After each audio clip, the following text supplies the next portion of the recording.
ہم نے یہ تمام معاملات بارہا ان کے سامنے اٹھائے ہیں اور انشاءاللہ ہم اس کا مقابلہ کریں گے. جو اسکروٹنی کمیٹی کا فیصلہ تھا اس کو انشاءاللہ ہم 1-2 دنوں میں الیکشن کمیشن کے سامنے چیلنج کریں گے کہ یہ غیر قانونی فیصلہ ہے. نہ ان کے پاس یہ اختیار ہے کہ دستاویزات کو خفیہ رکھیں. الیکشن کمیشن کے آرڈرز موجود ہیں جس میں یہ انہوں نے لکھ کے دیا ہے کہ تمام دستاویزات پبلک ریکارڈ کا حصہ ہیں. ہائی کورٹ میں انہوں نے اپیل کی تھی کہ خفیہ رکھے جائے، مسترد ہوا. تو یہ اسکروٹنی کمیٹی کے پاس یہ کہاں سے اختیار آ گیا کہ وہ ان تمام آئینی اداروں سے بالا تر ہو کے ایک فیصلہ دے کہ ہم اس کو خفیہ رکھنا چاہتے ہیں. اس کو ہم مسترد کریں گے اور اس کو ہم فائٹ کریں گے الیکشن کمیشن اور ہائی کورٹ، چاہے ہمیں سپریم کورٹ کیوں نہ جانا پڑے. بہت شکریہ.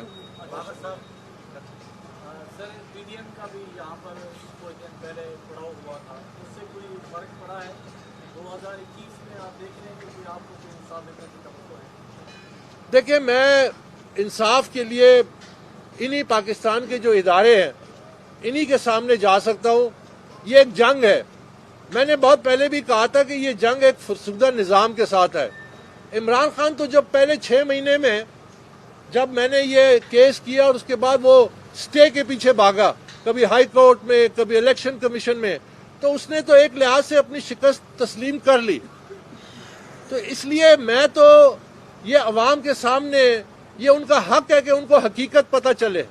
میں نے جب یہ کیس کیا میں نے کیا ہی اسی واسطے تھا کہ مجھے پتہ چل گیا تھا کہ اس ملک سے ایک بہت بڑا دھوکہ ہونے جا رہا ہے. میں اس دھوکے کا حصہ نہیں بن سکتا تھا. لیکن عمران خان جو یہ دعویٰ کرتا ہے کہ مجھے مقابلہ کرنے آتا ہے، تو 6 سال سے یہ مقابلے سے بھاگ رہا ہے اور امپائر کی انگلی پکڑ کے یہ چھپ رہا ہے. یہ امپائر کی انگلی اس نے پکڑی ہوئی ہے. جس دن امپائر کی انگلی اس سے الگ ہو گئی، لوگوں کے سامنے ایسے ایسے حقائق آئیں گے کہ دنیا دنگ رہ جائے گی کہ سچائی کیا ہے. میں وہ جنگ لڑ رہا ہوں. اس کے لیے مجھے اگر کمیٹی سے انصاف نہیں ملتا، میں الیکشن کمیشن سے انصاف مانگوں گا. الیکشن کمیشن سے نہیں ملتا، ہائی کورٹ سے مانگوں گا. ہائی کورٹ سے نہیں ملتا، سپریم کورٹ سے مانگوں گا. اور اس عمل میں یہ تمام حقائق عوام کے سامنے لاتا جاؤں گا. محمد صاحب، آپ کہہ رہے ہیں کہ الیکشن کمیشن کے پاس آپ کمیٹی کے فیصلے کے خلاف ہیں.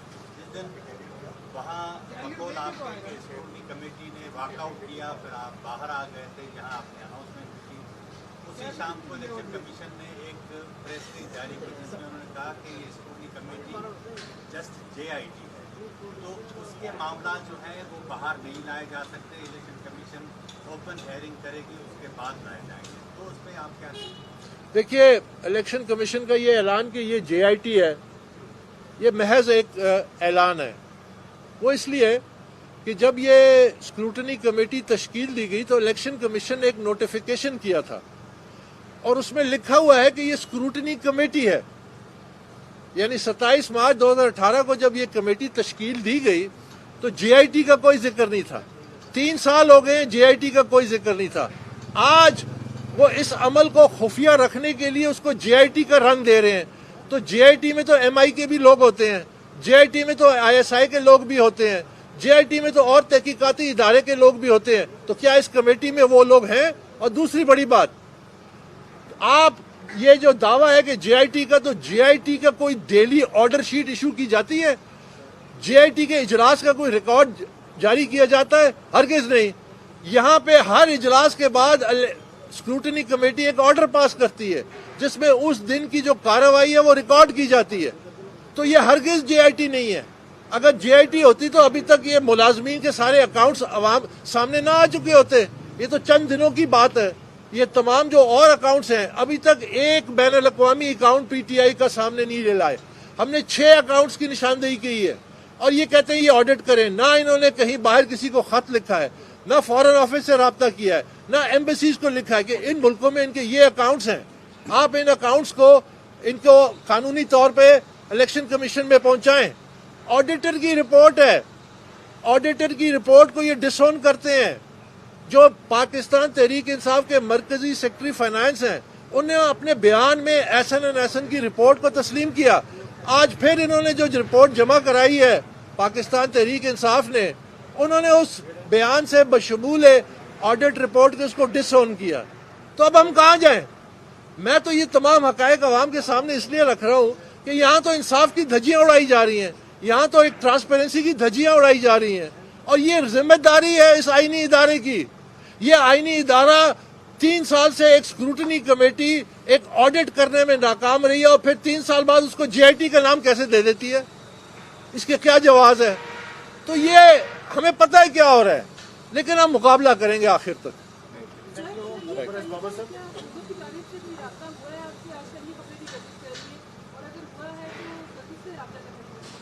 دیکھیے، مجھے تو جب سے میں نے یہ کیس کیا ہے تو مجھے دھمکیاں بھی ملی ہیں، مجھے جان سے مارنے کی دھمکیاں ملی ہیں. الیکشن کمیشن کے ریکارڈ کا وہ حصہ ہے. انٹیریئر سیکرٹری کو میں نے لکھ کے دیا تھا کہ جن لوگوں کی طرف سے مجھے یہ پیغام پہنچایا گیا ان کی نشاندہی بھی کی ہے کہ مجھے پھر اس کے بعد 3 مجھ پہ کیس کیے گئے. اور اللہ کا کرم ہے کہ ایک کیس انہوں نے وڈرا کیا، 2 کیس میں جیت گیا، ایک کیس انہوں نے اپیل کی ہوئی ہے ہائی کورٹ میں. تو مجھے ڈرانے دھمکانے اس کیس سے بھگانے کے لیے ہر قسم کے حربے اختیار کیے گئے ہیں، جس میں بڑے بڑے عہدوں کی پیشکش بھی ہے. پچھلے ہی دنوں عمران خان کے ایک عزیز کی طرف سے یہ مجھے پیغام دیا گیا کہ آپ کو پارٹی کا کون سا عہدہ چاہیے، آپ اس عہدے کی نشاندہی کریں، ہم وہ عہدہ دینے کے لیے تیار ہیں. ساتھ ہی مجھے یہ کہا گیا کہ اگر آپ چیئرمین سینٹ بننا چاہتے ہیں تو بھی ہم اس کے لیے تیار ہیں. تو میں نے ان کو یہ جواب دیا کہ مجھے اللہ اس دن اٹھا لے جس دن میں آپ لوگوں کے اس معاملات میں آپ کی شرکت کروں. میں یہ اپنی ذات کے لیے میں نے کیس نہیں کیا کہ آپ مجھے عہدوں کے آفر کر کے اس کیس سے ہٹا رہے ہیں. یہ میرا ذاتی معاملہ نہیں ہے اور نہ ہی یہ معاملہ اس طرح سیٹل ہوگا. یہ معاملہ اسی صورت میں سیٹل ہوگا کہ عوام کے سامنے تمام حقائق آئیں گے، سچائی آئے گی اور یہ احتساب کا عمل پاکستان تحریک انصاف سے شروع ہوگا، پھر دوسری جماعت تک جائے گا، تاکہ پاکستان کو ایک ایسی قیادت ملے جن کو شو آف ہینڈز کی ضرورت نہ پڑے، جو اپنی ضمیر کے مطابق ووٹ دیں، جو پیسے نہ لیں سینٹ کے ٹکٹ. جب آپ اس قسم کے لوگوں کو ٹکٹ دیتے ہیں جس طرح کے پاکستان تحریک انصاف نے دیا، جس کو ریویو کمیشن میں خود ہی انہوں نے کہا کہ مچھی بازار کا منظر تھا پاکستان تحریک انصاف کے ٹکٹ ایلوکیشن کے پروسیس میں. ہمیں وہ قیادت چاہیے، ہمیں صاف قیادت چاہیے، ہمیں قابل قیادت چاہیے، اور وہ سیاسی جماعتوں سے اسی وقت آئیں گی کہ یہ جو بادشاہتیں بنی ہوئی ہیں، یہ جو عمران خان ہے پاکستان تحریک انصاف کا مطلق العنان بادشاہ بنا ہوا ہے، جس کو چاہے ٹکٹ دے، جس سے چاہے ٹکٹ لے لے، جس کو چاہے وزارت دے. یہ عمل ختم ہوگا تو آپ کے پاس ایک سچی اور کریڈیبل قیادت سامنے آئے گی. بابر صاحب یہ بتائیں کہ آپ نے بہت بڑی بات کی کہ آپ کو چیئرمین سینٹ بننے کے لیے آفر دی. ایک ہی عزیز ان کے نظر آتے ہیں جو بڑے ایکٹیو ہے، سیف اللہ خان نیازی صاحب. تو آپ نام بتائیں گے کہ انہوں نے آپ سے رابطہ کیا ہے، کون ہے؟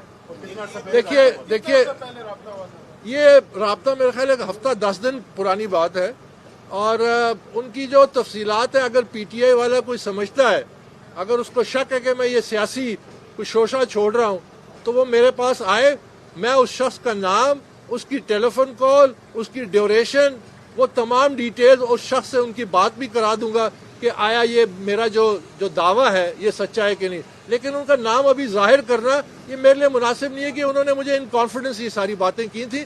بہرحال میں نے ان کا نمبر اس بات کے بعد میں نے بلاک کر دیا ہے، کیونکہ میں اس قسم کے جو آفرز ہیں ان کو بڑا سنجیدگی سے لیتا ہوں، مسترد کرتا ہوں، اور میں اپنی توہین سمجھتا ہوں، کیونکہ میں ایک بہت بڑے مقصد کے لیے کام کر رہا ہوں، اپنی ذات کے لیے نہیں کر رہا. بابر صاحب آپ کو عمران خان کے علاوہ کسی اور جماعت کی طرف سے بھی سینٹ کے لیے کوئی آفر ہوئی؟ وہ تو بہت سپورٹ کرتے ہیں. ابھی یہ جو اس وقت سینٹ کا عمل چل رہا ہے اس میں تو ایسی کوئی آفر نہیں ہوئی، لیکن کچھ عرصہ پہلے پچھلی دفعہ جب سینٹ کے الیکشن ہوئے تھے اس وقت ایسی آفر ہوئی تھیں. لیکن میں تفصیل میں اس لیے نہیں جانا چاہتا کہ دیکھیے کہ جو لوگ آپ کو عزت دیتے ہیں، اس طرح فون کرتے ہیں یا دعوت دیتے ہیں، لیکن میرے لیے مناسب نہیں ہے کہ میں ان کا. بہرحال ایسے آفرز ہوئی تھیں. سر اس کا مطلب ہے کہ عمران خان آپ کے بارے میں اچھا سوچتے ہیں، آپ کو چاہتے ہیں میرے ساتھ چیئرمین سینٹ ہو، تو اس پہ کیا کہیں گے؟ یا وہ صادق سنجرانی صاحب کی طرح اس جگہ پہ آپ کو بٹھانا چاہیے؟ ویسے دیکھیں، میں اللہ پاک مجھے ایسے عمل سے دور رکھے جس میں میں کوئی سودے بازی کروں، جس میں میں اس کیس کے بدلے اپنی ذاتی کوئی مفاد کے لیے کوئی چیز حاصل کرنے کی کوشش کروں. میں اس نسل کا نہیں ہوں، میں اس تخم کا نہیں ہوں. میں ایک بڑے مقصد کے لیے نکلا ہوں، جس مقصد کے لیے ہم نے یہ پارٹی بنائی تھی، ایک بہت بڑے مقصد کے لیے بنائی تھی، اور اس پارٹی کو اس مقصد پہ دوبارہ لانا اور اس کو صاف کرنا, شفاف کرنا اور پاکستان کی قوم کے سامنے ایک اچھی قیادت کو سامنے لانا, یہ ہمارا مقصد تھا. میں اسی مقصد پہ جڑا ہوں, میری کوئی ذاتی خواہش اس سلسلے میں نہیں ہے. یوٹیوب پر گوگلی ٹی وی دیکھنے کے لیے youtube.com کی سرچ بار میں گوگلی ٹی وی ٹائپ کریں. گوگلی ٹی وی کے پیج پر سرخ رنگ کے سبسکرپشن والے بٹن پر کلک کرنا نہ بھولیے. یوٹیوب پر اپلوڈ ہونے والی ویڈیو سے باخبر رہنے کے لیے بیل آئیکن پر کلک کیجیے. آپ کو ہر نئی آنے والی ویڈیو کے بارے میں نوٹیفیکیشن موصول ہو جائے گا.